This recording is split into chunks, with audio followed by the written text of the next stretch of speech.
Réveille-toi, l'émission qui reconnecte à l'essentiel, présentée par Valérie Karchi, coach artiste de l'âme et conférencière, fondatrice de Wake Up and Smile. Très chers auditeurs, bonjour, bienvenue dans cette nouvelle émission Réveille-toi, l'émission qui reconnecte à l'essentiel pour éveiller et réveiller des dimensions encore insoupçonnées en vous. Alors aujourd'hui, j'accueille un homme auteur, diplômé de l'Institut d'études politiques d'Aix-en-Provence et qui a suivi plusieurs formations certifiantes en neurosciences et en biologie cellulaire auprès de l'université Harvard. Il vit aujourd'hui au Japon où il mène des observations pour comprendre les secrets de ses habitants. Je l'accueille dans le cadre du lancement de son livre Shushu Ryuku, technique mentale pour rester concentré sur ses objectifs, la méthode japonaise pour déployer ses ressources intérieures. Bienvenue Nicolas Chauvat. Bonjour Valérie. Comment allez-vous ? Merci pour… Très bien, et je vous remercie pour le temps que vous allez m'accorder pour cette interview. Avec grand plaisir. Alors moi, j'ai découvert votre magnifique livre. Alors vous en avez d'autres, votre actif, qui sont tout aussi fascinants. Je regardais Meneki, renforcer votre système immunitaire dans une période comme on l'a vu aujourd'hui. C'est quand même intéressant de pouvoir aller s'y plonger dedans. Mais aujourd'hui, on va vraiment parler de votre livre Shushu Ryuku. Alors je ne sais pas si je le dis bien. Je vais vous laisser le dire pour que les auditeurs s'imprègnent de cette magnifique énergie. Non, mais vous l'avez très bien prononcé, donc ça s'appelle Shushu Ryuku. Voilà, qui veut dire l'art de rester concentré justement sur ses objectifs et de préserver son énergie en même temps. Alors justement, on va en parler durant l'émission parce que c'est quand même très important de voir un petit peu qu'est-ce que vous avez mis dans ce livre pour qu'on reste vraiment concentré, puisque l'émission elle est vraiment basée sur l'essentiel, donc on est vraiment dans la ligne de l'émission, dans cet axe-là. Pour commencer, je vais vous poser la question rituelle de l'émission, pour nos très chers auditeurs doivent l'attendre avec impatience.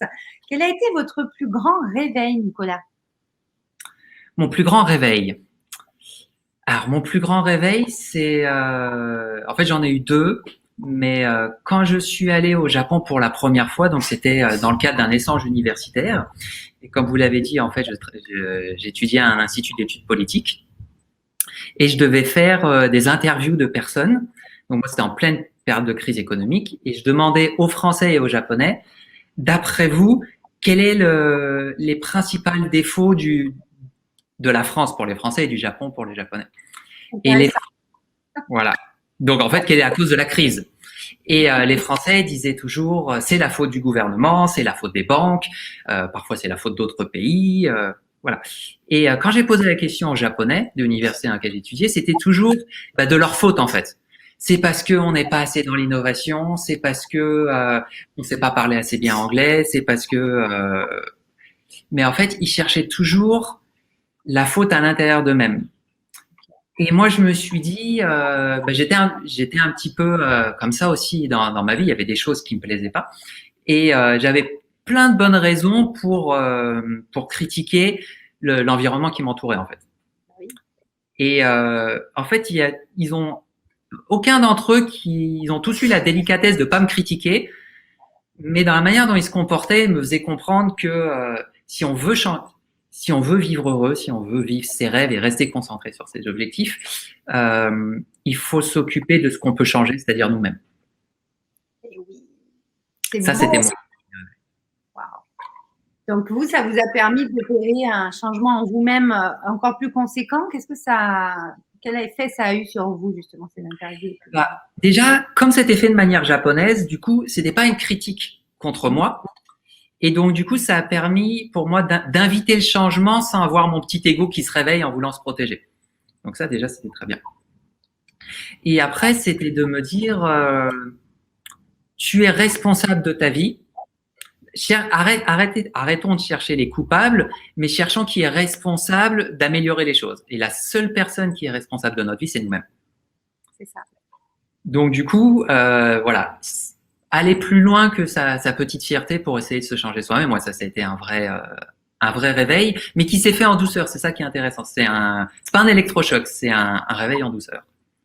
C'est très, très beau. C'est vraiment magnifique. Alors justement, on va pouvoir vraiment embrayer sur le livre parce que vraiment, on est là-dedans. Hein, on est vraiment sur cette partie où on va rester concentré sur ces objectifs qu'on s'est fixés. Donc voilà, vraiment avoir une posture responsable, engagée envers soi-même. Donc, comme je dis toujours, par amour pour soi, déjà, c'est important de le faire pour ensuite pouvoir transmettre aux autres et changer le monde comme ça. C'est assez intéressant. Donc, au niveau donc, alors, j'espère que je ne vais pas toujours le. Donc, Shiroku, la méthode japonaise pour déployer ses ressources intérieures, justement, ça commence par Shukan, la méthode des artisans japonais pour persévérer et réaliser un chef-d'œuvre. Alors, c'est intéressant parce que quand vous commencez, là, vous nous expliquez vraiment qu'il y a vraiment une façon d'aborder les choses. Donc, c'est ça que vous nous transmettez vraiment dans le livre. Et vous commencez par une histoire justement des artisans japonais. Vous pouvez nous la raconter?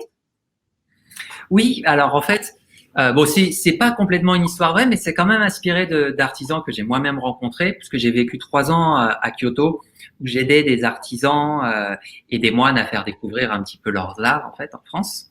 Et donc c'est l'histoire d'un artisan qui est pas un moine, mais qui vit dans un monastère, parce qu'il doit faire une statue pour ce temple justement. Et le premier jour, tout est génial parce qu'il est dans un beau temple, il y a les petits jardins en mousse, etc. Et petit à petit, il y a l'usure. Il y a l'usure qui se fait et il perd confiance en lui. Déjà, parce qu'il forcément, il n'a pas de maître qui lui en prenne à faire les choses. Il est vraiment, il a sorti de la théorie, là, il fait sa statue, il est seul face à sa statue. Et le temple, il le connaît, finalement, c'est toujours la même routine, donc il y a vraiment une usure qui se fait installer. Et là, il va avoir des discussions avec des moines qui vont être sous forme de questions. Parce que l'important, c'est pas d'apporter des réponses, c'est d'abord de poser les bonnes questions et de voir comment elles résonnent. Et du coup, il y a quelques dialogues où les moines lui font des questions.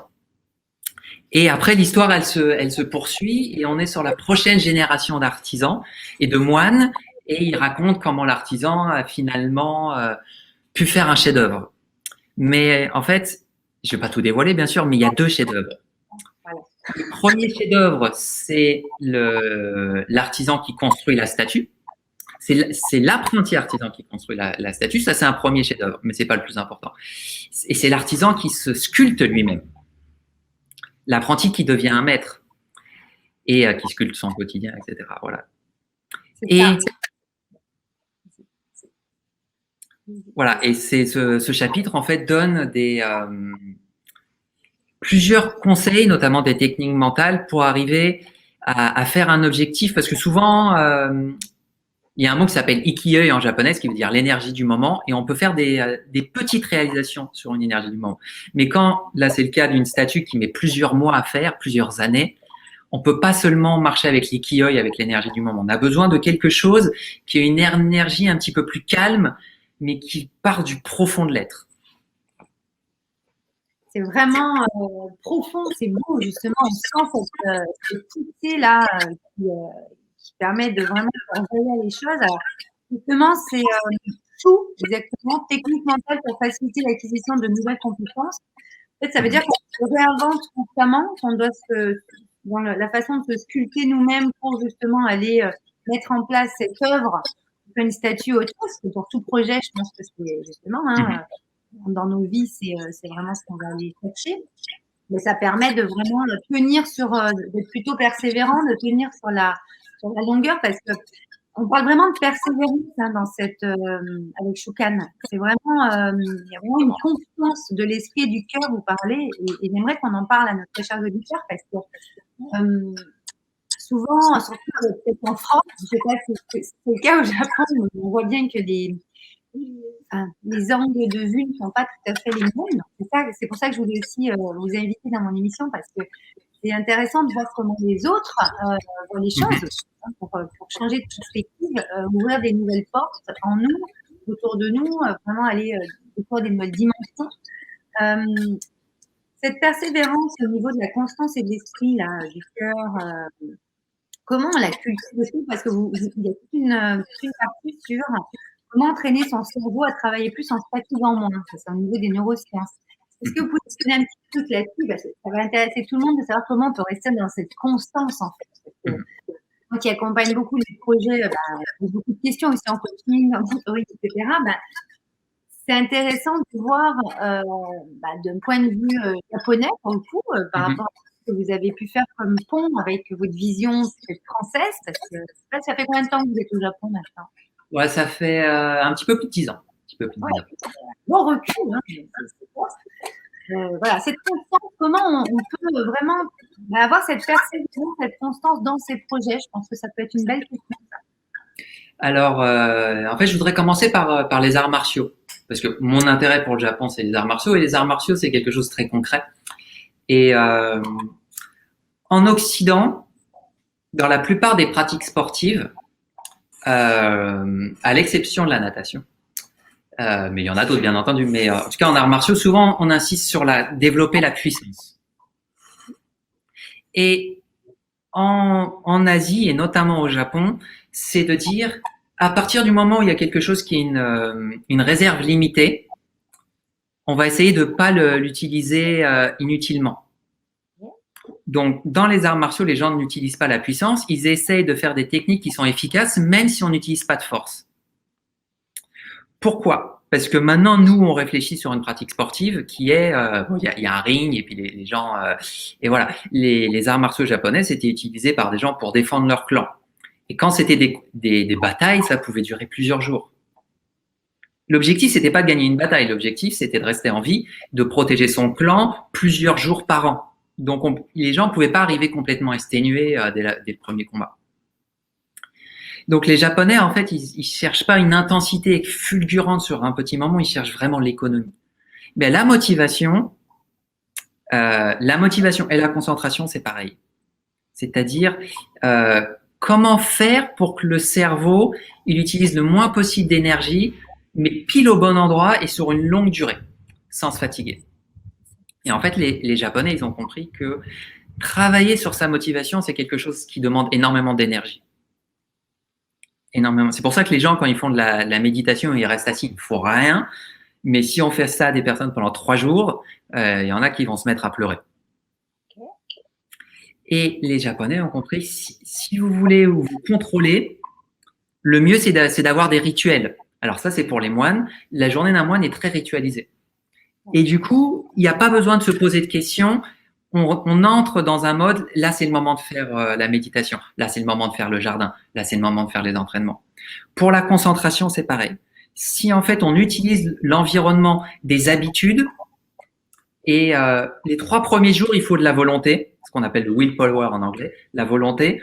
Quand c'est devenu une habitude, il n'y a plus besoin de volonté. Et le but des Japonais, c'est de créer un monde harmonieux où, en fait, on n'a plus besoin d'utiliser notre volonté parce que la volonté fatigue. Et toute la vie japonaise est faite. Donc nous, on a l'impression que c'est codifié, c'est rigide. Mais en fait, le but, c'est pas de respecter une règle, un dogme pour respecter une règle et un dogme. Le but, c'est de justement de laisser reposer notre esprit critique pour qu'il s'accroche à des choses qui sont vraiment importantes. Pour la méditation, c'est profiter du moment présent. Pour la cérémonialité, c'est pareil. Comme ça, on n'est pas en train de réfléchir aux gestes que l'on fait. Et quand il s'agit du travail, on est dans tel environnement, on a écouté telle musique, on a utilisé tel carnet, c'est placé sur tel endroit de la table, on n'est pas en train de chercher les choses. Du coup, ça se fait naturellement. Donc, le but, c'est ça. C'est pas d'augmenter la volonté, c'est d'optimiser, en fait, notre énergie. Un endroit du livre, vous dites, seule la légèreté que procure l'habitude peut nous soutenir dans la voie que l'on s'est choisie. C'est exactement ça. C'est-à-dire qu'on choisit un acte, on utilise son libre arbitre, comme on parle souvent dans l'émission, et après, on va aller organiser en fait son environnement, sa vie, pour mettre en place sa habitude-là. Qu'est-ce qu'il en est pour l'aspect dépassant de soi dont on parle souvent, justement? C'est là quand quand il y a un combat, ils veulent justement mettre en vie et protéger je sais pas comment vous avez appelé ça, le village. À un moment donné, il va falloir cette volonté, cette énergie de dépassement, parce que cette puissance, justement, cette force, à un moment donné, d'être parfois sortie d'un petit pour dépasser une certaine épreuve ou une certaine situation. Est-ce que c'est une autre étape? Alors, moi, j'ai beaucoup pratiqué les arts martiaux et souvent, les gens, ils pensent que s'ils sont pas assez rapides, ils veulent gagner en rapidité ou ils veulent gagner en impact, en impulsivité. Ils pensent que c'est parce qu'ils ont des muscles qui sont pas assez développés. Mais en fait, souvent, nos muscles marchent en antagonisme. Donc, par exemple, pour le bras, il y a le biceps et le triceps. La plupart du temps, les débutants, ils sont suffisamment musclés. C'est juste qu'ils utilisent les deux muscles en même temps. Et en fait, le but, c'est de savoir en relâcher un pour qu'il bloque pas l'autre. Et moi, je pense souvent, dans mon expérience, c'est avant, je me disais, je suis pas assez ceci, je suis pas assez cela, etc. Et en fait, je me suis rendu compte quand j'ai fait, comme tout le monde, un petit peu un burn-out. En fait, la burn-out, c'est comme une voiture, on appuie sur l'accélérateur et sur le frein en même temps. On n'avance pas et ça fait tout chauffer et la voiture risque de casser. Oui, c'est vrai. Et moi, je pense que la plupart des gens ont tout ce qu'il faut en eux pour affronter les challenges que la vie leur offre, mais ils ont un frein quelque part qui est enclenché. Et en essayant de trouver le meilleur accélérateur ou de mettre plus de carburant ou avoir un meilleur moteur, ils ne font qu'empirer leur blessure parce que leur blessure vient du frein. Donc, parfois, il faut juste trouver comment enlever un frein. Et enlever un frein, c'est pas simple parce qu'il y a des peurs, etc. derrière. C'est intéressant parce que ça permet d'avoir une autre vision et de vraiment prendre en compte quand est-ce qu'on doit, comment doser, comment équilibrer finalement les choses. Hein. Vraiment, ok. Alors, on va parler de sens, parce que quand on parle d'essentiel, on parle de sens aussi. C'est justement pour vraiment ritualiser, comme vous dites, mettre en place des habitudes pour ritualiser les choses et donc vraiment réguler notre énergie. Justement, je trouve ça intéressant qu'on parle de sens. Donc là, il y a Kinsho. Kinsho. La méthode qu'on fait avec la procrastination. Donc justement, comme vous dites, parfois, il va falloir réguler donc cette pédale de frein, voir un petit peu ce qu'on en fait, etc. Ce qui va être intéressant, c'est que moi, je fais souvent dans les émissions, on parle régulièrement de procrastination, donc ça va être intéressant d'en parler ici, parce que justement, de comprendre qu'on peut ritualiser nos habitudes, notre environnement, notre énergie, cette puissance qu'on a en nous, cette force qui va pouvoir vraiment permettre de réaliser les chefs-d'œuvre, les projets qu'on a à mettre en place dans notre vie, avec persévérance, constance, etc. Là, ce qui va être intéressant, c'est de voir un petit peu, est-ce que la procrastination déjà existe? C'est la première question. Alors, je ne pense pas, en fait, que la procrastination existe. Et pour prendre un exemple très simple, c'est, par exemple, moi, quand j'étais jeune, j'avais des difficultés à me lever le matin. Je pense comme beaucoup de monde. Plein de monde, c'est là. Et comme beaucoup de monde, avant d'avoir ma petite interview avec les Japonais, je me disais il y avait plein de facteurs extérieurs. Mais si un jour un petit génie était venu et me dit si tu te lèves tous les matins à 4 heures et si tu fais ça pendant 1 an, je te donne 1 million d'euros, je suis sûr que je serais devenu du matin. C'est ça. Et donc en fait, la procrastination, moi, comment j'ai essayé de l'analyser au niveau des neurosciences, c'est que le fait de penser, le fait d'utiliser la volonté, ce genre de choses, ça passe par la production d'ATP, donc ça redemande de l'énergie. Et le cerveau utilise énormément d'énergie dans le corps. Et il y a quand même un petit compteur dans le cerveau qui se dit, voilà, si j'utilise de l'énergie, c'est comme un investissement d'argent. C'est notre petit financier dans le cerveau. Si j'utilise de l'énergie, il va falloir que j'ai un retour sur investissement de cette énergie qui soit hyper important. Et ça tombe bien, c'est-à-dire qu'avant, on utilisait l'énergie pour attraper une proie, pour manger. La procrastination, pour moi, c'est quelque chose, un un mécanisme de protection biologique.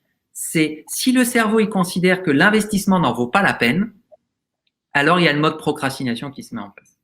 Donc si par exemple il y avait un lion qui devait chasser une petite mouche et qu'il fallait qu'il court 1 kilomètre pour chasser une mouche, ça ne vaut pas le coup. Et en fait, je pense que dans notre société, on a tous des problèmes de procrastination parce que en fait, ce à quoi on nous demande de travailler ou à quoi on court, en fait, on n'en a pas vraiment envie ou on comprend pas pourquoi ça fait sens. Et parfois, on fait des choses pour nous-mêmes quand on est auto-entrepreneur ou parfois, on fait vraiment des choses, on a l'impression d'en avoir envie, mais en fait, c'est des projets qui sont tellement sur le long terme qu'on se dit, cette journée-là, elle n'est pas importante dans ce projet, donc du coup, tout ça, ça perd du sens, on perd du plaisir, et l'aspect procrastination arrive, et du coup, on culpabilise en disant, je suis feignant, je fais pas assez. Non, le seul problème, c'est qu'on ressent pas de sens. Et justement, la partie dans Kincho, c'est de dire le seul moyen. Moi, je connais pas une seule mère seule qui a des enfants, qui aime ses enfants, qui est feignante. Hein. Ça n'existe pas.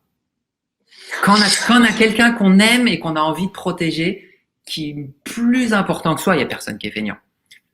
Et donc, l'important, c'est d'avoir soit des choses que l'on aime, mais parfois, on peut pas tous faire des métiers qu'on a vraiment envie. Et parfois, même si on fait un métier qu'on a envie, il y a des moments où ils sont pas très intéressants. Mais par contre, on a tous une équipe avec nous, ou même si on travaille seul, on a tous des fournisseurs, des gens de service qui travaillent avec nous, on a tous des amis, on a tous des parents qui s'inquiètent. Et donc, si on switch en disant, OK, je vais peut-être pas sauver le monde avec ce que je suis en train de faire aujourd'hui, mais je vais peut-être faciliter la vie d'un collègue. Je vais peut-être aider des fournisseurs. Je vais peut-être déjà nourrir ma famille, c'est déjà pas mal. Et donc, du coup, rien n'est important, tout est important en fait. Et ça, c'est une phrase japonaise. Et à partir du moment où on comprend que chaque petite action que l'on fait participe un petit peu au bien-être ou au mal-être des autres qui nous entourent, du coup, le mode procrastination s'enlève. C'est-à-dire, je suis important, ce que je fais compte. C'est le seul moyen d'enlever le mode procrastination. Mais la procrastination n'est pas notre nature. C'est juste un mode en disant ce que je fais. Notre comptable, notre financier à l'intérieur de la tête, il voit pas le retour sur investissement. Si on lui montre le retour sur investissement, il va nous faire ce que l'on veut. Justement, on rentre dans une ère aujourd'hui où, à mon sens, il va y avoir de plus en plus de personnes qui vont se mettre à leur compte, qui vont avoir envie de faire ce qu'ils aiment vraiment, de vraiment utiliser ce qui leur fait envie pour en faire une activité. Moi, c'est vraiment ma vision à 5 à 10 ans. J'ouvre à ça, moi, pour le coup, parce que j'estime que ça va être quand même plus sympa que tout le monde puisse faire une activité ou en tout cas se créer son activité pour vraiment faire ce qu'il aime et aimer ce qu'il fait, dans le sens quand même. Donc justement, ce qui est intéressant, c'est cette envie. Moi, je dis toujours parce que tu as envie, tu es envie. Parce que tu es envie, tout est possible. En fait, c'est encore une fois une espèce d'équilibre ou de régulation entre ses envies et le temps qu'il faut pour mettre en place les choses. C'est ça, Nicolas, ou pas? Oui, il y a ça aussi, mais par contre, moi, je suis donc j'ai créé mon entreprise maintenant, et il y a quelque chose il y a beaucoup de mes amis qui veulent créer leur propre entreprise, et ils s'imaginent quand on crée notre entreprise, tous les jours, ça va être hyper excitant, on va faire que des choses que l'on aime, etc. Si vous créez votre entreprise pour que tous les jours soient excitants et que vous faites ce que vous avez envie, ne faites pas votre entreprise, parce que vous mettez en jeu votre situation financière. Et vous êtes tout seul. Donc, par exemple, quand on est chef de sa propre entreprise, il va tout falloir faire. Moi, j'ai une entreprise où je vends des produits. Donc, je dois envoyer les produits, je dois les mettre dans les paquets. Enfin, l'important, c'est est-ce que l'objectif final, la mission fait sens? Et après, il y a 20% en tâches, hein. En temps passé, il y a 20% d'excitement et 70% de trucs répétitifs, pas très intéressants. Et ce que les Japonais ils font comprendre dans leur sagesse, c'est si la mission vaut le coup, il va falloir que vous supportiez 70% de choses qui sont pas intéressantes. Mais c'est pas grave parce que vous savez que vous faites ces choses pas intéressantes pour quelque chose qui en vaut vraiment le coup. C'est très, très intéressant. En fait, finalement, on est obligé de passer en mode procrastination régulièrement, mais est-ce que c'est pas finalement un signal qu'on nous envoie pour nous dire ben, allons encore plus à l'essentiel puisqu'on a le sens, donner encore plus de sens à chaque fois parce que moi, je le vois aussi dans mes accompagnements ou moi pour moi, en tant qu'entrepreneur aussi. Ce qui est intéressant, c'est que c'est important de voir que quand on rentre dans la procrastination, quand on sent que qu'il n'y a pas ce feu-là qui est là, cette flamme qu'il peut y avoir à d'autres moments, se poser la question, est-ce que je ne m'éloigne pas de l'objectif ou du sens aussi? Parce que parfois, vous savez, on passe aussi par des chemins compliqués parce qu'on peut s'embarquer par, vous savez, avec le net et tout ça, la technique de un tel ou le truc de machin. Hein. Et en fait, des fois, moi, je le vois, en accompagnement, on perd du temps aussi. Clairement, on rentre dans un… Donc, moi, ce que je dis souvent pour la procrastination, c'est aussi, attention, c'est aussi un signal, comme votre corps vous envoie un mal de dos ou mal de gorge ou autre pour vous donner un signal que bon, là, il y a peut-être quelque chose à changer. Est-ce que la procrastination n'est pas un signal aussi qui vous montre que vous pouvez aller encore plus à l'essentiel pour passer justement ce mode procrastination un petit peu plus vite ou un petit peu différemment et toujours rester à l'essentiel, toujours garder ce fameux sens parce que là, on a dans le livre, ça s'appelle Sekinin, technique à faire pour redonner son travail quel qu'il soit. Vous dites qui veut faire quelque chose trouve un moyen, qui ne veut rien faire trouve une excuse. C'est ça. Est-ce qu'on ne se trouve pas des excuses des fois et donc on rentre un peu plus dans cette procrastination plutôt que de trouver le moyen d'aller à l'essentiel tout de suite? Vous voyez ce que je veux dire ou pas? Alors moi, j'ai travaillé donc dans des entreprises françaises et japonaises et moi il y a quelque chose qui m'a. Alors là c'est des grandes caricatures. Mais il y a quand même des choses intéressantes. C'est quand je suis allé dans les entreprises françaises, il y avait des endroits où la dose de travail n'était pas en adéquation avec le salaire. Et donc du coup, il y a des personnes qui ont commencé à se dire, qui étaient dans mon équipe, bon, le salaire n'étant pas à la hauteur de ce qu'on investit, moi aujourd'hui, je vais pas finir tel ou tel dossier. Ah oui, carrément. Ouais, bon. Et mais en fait. La manière de réfléchir japonaise, c'est que on se bat pas pour la direction. On a une équipe, on s'entend bien, on est tous amis. En plus, on était tous amis. Si moi prends du retard sur mon dossier, je vais faire prendre du retard à des autres personnes de mon équipe. Et en plus, on va faire prendre, parce que souvent on fait des services ou des produits pour d'autres sociétés, on va impacter ces autres sociétés. Et la personne qui va rentrer en retard, moi je la connais, je connais sa femme. Du coup, ils vont pas passer un bon repas ensemble. Et donc, du coup, sekinin, ça veut dire responsabilité. C'est-à-dire, quand nous, on fait pas quelque chose, on impacte les gens qui sont à côté. Et on ne fait pas que impacter le patron ou les actionnaires. Mais par contre, si on fait un travail, qu'on le fait en temps et en heure, où, du coup, on a un impact positif. Et en fait, le problème, et là, la vraie différence entre le Japon et la France, c'est que la France, quand nous, on pense sens au travail, on pense, est-ce que notre entreprise va changer le monde? C'est comme ça que je réfléchis aussi. Mais on ne peut pas tous travailler tout le temps dans notre vie dans une entreprise qui va changer le monde. Et donc, à ce moment-là, comme maintenant, c'est un petit peu la mode de mettre que le projecteur dessus, si on a l'impression qu'on va pas changer le monde, on va juste faire un dossier administratif en temps et en heure, du coup, on n'arrive pas à trouver la motivation. Et les Japonais, eux, parce qu'ils ont le mode procrastination aussi, mais pour enlever ce mode procrastination, ils vont regarder leurs collègues et disent, voilà, moi, j'ai une équipe, et moi, je vais porter les gens de mon équipe au faire qu'on soit bien. Du coup, on n'aura pas de problème avec la direction. On va tous garder notre emploi et en plus, les gens vont pouvoir rentrer chez eux. Et voilà. Pour moi, c'est ça en fait. C'est pas toujours avoir des grands rêves de changer le monde, mais voir si on peut améliorer le quotidien des gens qui nous entourent. Parce que c'est ça l'authenticité. Les gens qui disent ils veulent changer le monde, mais ils veulent pas changer le quotidien des gens qui les entourent. Ils n'ont pas envie de changer le monde. Ils ont juste envie de se sentir importants. C'est pas la même chose. Entièrement d'accord, c'est clair. Parce que ce qu'on fait pour soi, c'est pour les autres finalement. Moi, c'est ce qu'on remet en place beaucoup en France aujourd'hui avec le coaching. Alors, il y a différentes techniques, mais de vraiment aller voir ce qui se passe en nous pour s'en occuper, pour ensuite mieux s'occuper des autres et donc se donner de l'amour qu'on va pouvoir redonner aux autres. Parce que c'est ça le problème, c'est qu'on est tellement tourné vers les autres et que nous, on se vide en fait. On n'a plus de sens, etc., que ça ne veut pas rien dire. Donc, très intéressant cette approche. Alors, il y a la méthode, je ne sais pas si c'est la méthode, oui, c'est la méthode, Mokuyo. Voilà, la méthode pour se remotiver au jour le jour. Vous pouvez nous en dire plus? Parce que c'est important de se remotiver au jour le jour. Parce que ce mode procrastination arrive, il nous déstabilise en fait, il faut qu'on le traite et après on met en place un rituel, une nouvelle habitude justement. C'est quoi le truc pour… Alors en fait, notre cerveau n'est pas fait pour appréhender l'infini.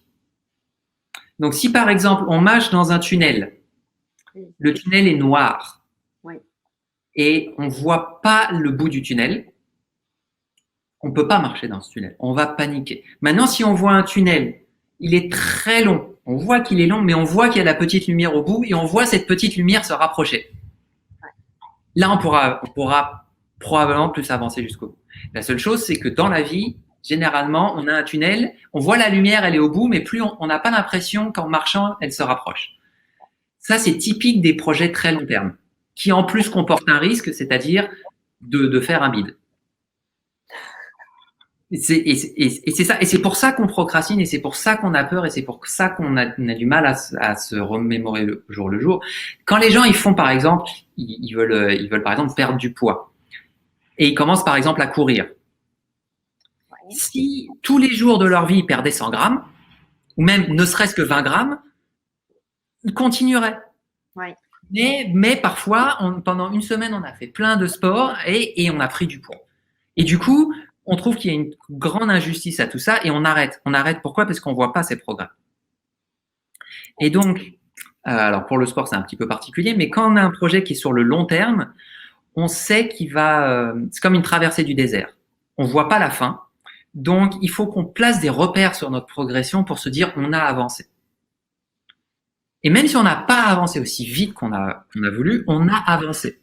Et ça, c'est ce qui permet de se remotiver. Et à chaque fois qu'on fait des repères un petit peu plus importants, il faut célébrer.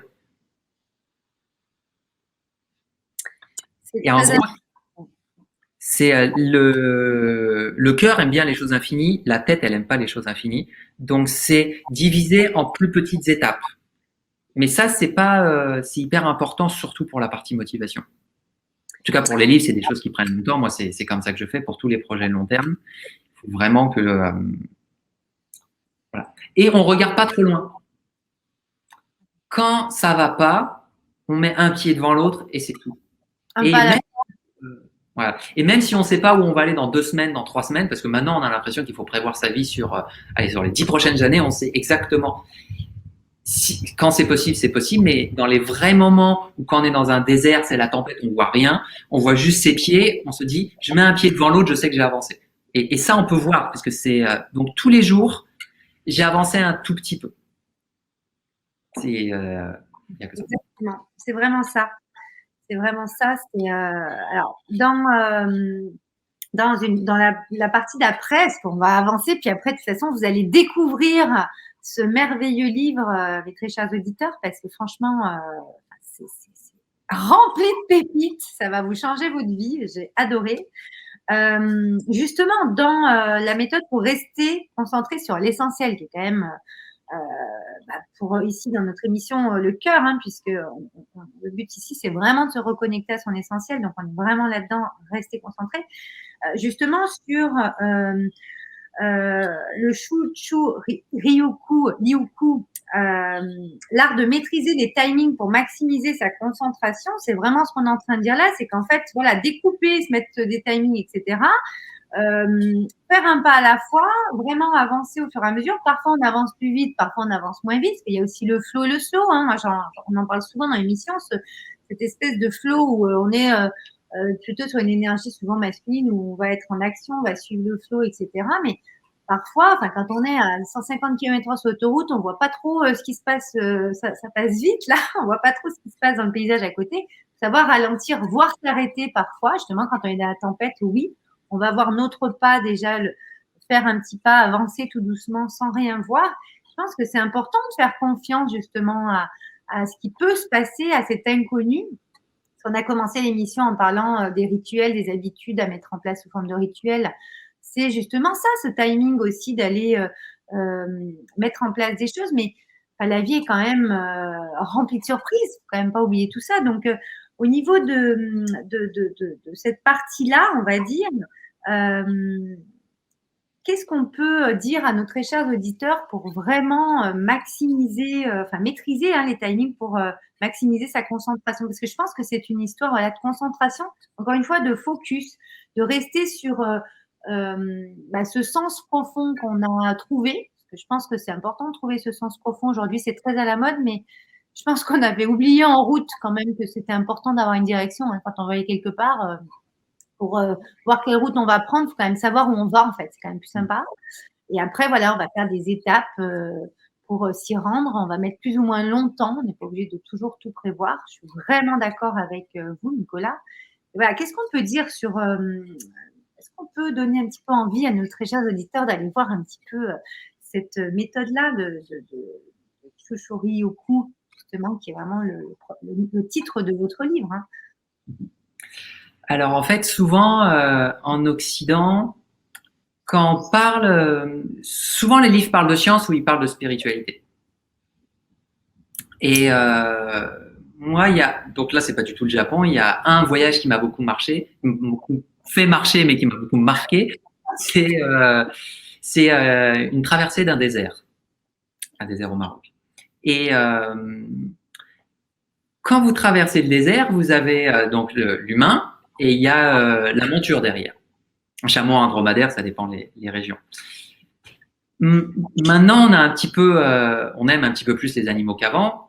Quand on traverse le désert et on fait porter plein de choses à la monture, et que la monture, c'est le moment de la journée où elle est pas très en forme, on va pas la fouetter jusqu'au sang.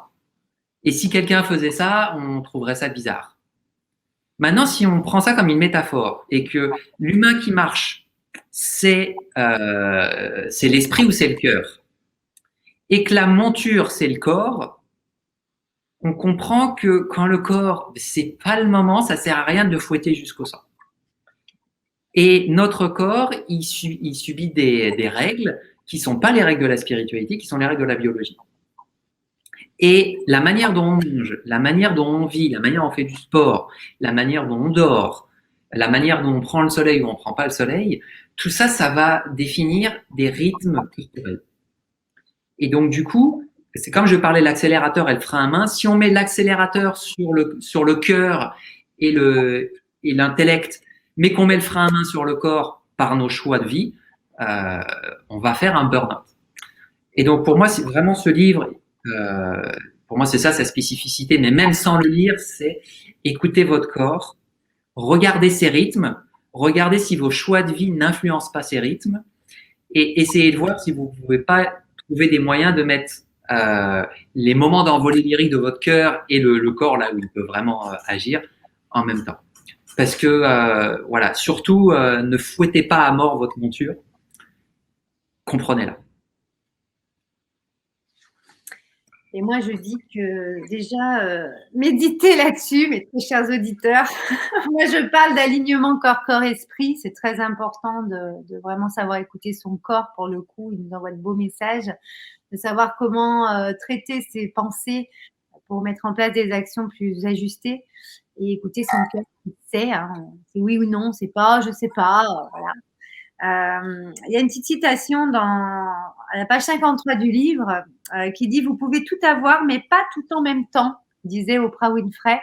Donc, on va terminer l'émission avec voilà, cette pensée qu'à un moment donné, on a besoin d'aller ajuster et réguler pas mal de choses. Et pour aller à l'essentiel, on est vraiment…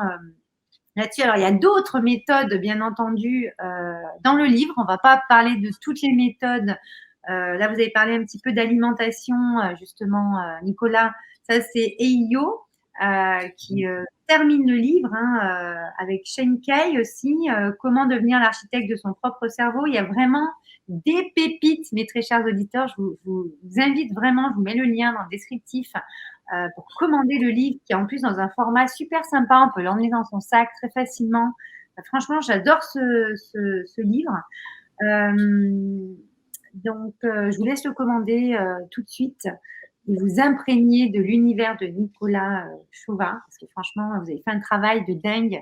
On a vraiment énormément de ressources au niveau neurosciences aussi dans le livre. Donc, c'est vraiment très, très intéressant. Alors, quels conseils pourriez donner à nos très chers auditeurs pour garder le sourire, garder le smile? Culpabilisez pas. Comme je vous ai dit, c'est dans la vie, parfois il y a des choses ça va pas, et on a toujours là. Et je me répète un petit peu parce que je pense que c'est vraiment le cœur d'aujourd'hui. Quand ça va pas, souvent on se culpabilise en disant j'appuie pas assez fort sur l'accélérateur.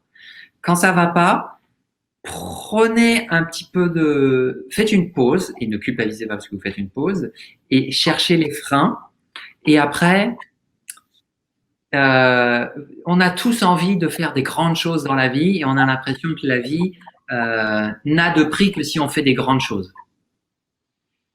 Non, juste soyez heureux avec vous-même, restez émerveillés du monde parce que le monde on ne comprend pas encore, il y a plein de belles découvertes et profitez de moments simples avec des gens qui sont importants pour vous. Et vous n'avez pas besoin de devenir Bill Gates ou d'avoir fait l'entreprise qui a trouvé le vaccin pour le coronavirus pour être heureux. C'est le succès, la réussite doit être la cerise sur le gâteau de votre vie, mais n'en faites pas l'objectif de votre vie, sinon vous allez culpabiliser jusqu'à la fin. Oui, parce qu'il y a tout le gâteau quand même qu'il faut manger avant de manger la cerise. Donc, effectivement, c'est intéressant. Alors, Nicolas, je vais finir sur une phrase que vous avez mis, une citation que vous avez mis dans l'introduction du livre. Un homme qui ose gaspiller 1 heure de sa vie n'a pas encore découvert la vraie valeur de son existence. C'est Charles Darwin qui dit ça. On va finir l'émission là-dessus, tout simplement parce que c'est important déjà de vraiment profiter de chaque instant. C'est ce message que vous venez nous donner pour avoir le smile. Et je pense pour être à l'essentiel, c'est garder vraiment cet aspect essentiel de notre vie.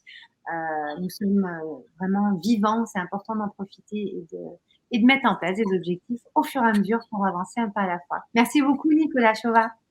Merci beaucoup, Valérie Karchi. Réveille-toi, l'émission qui reconnecte à l'essentiel, présentée par Valérie Karchi, coach artiste de l'âme et conférencière, fondatrice de Wake Up and Smile.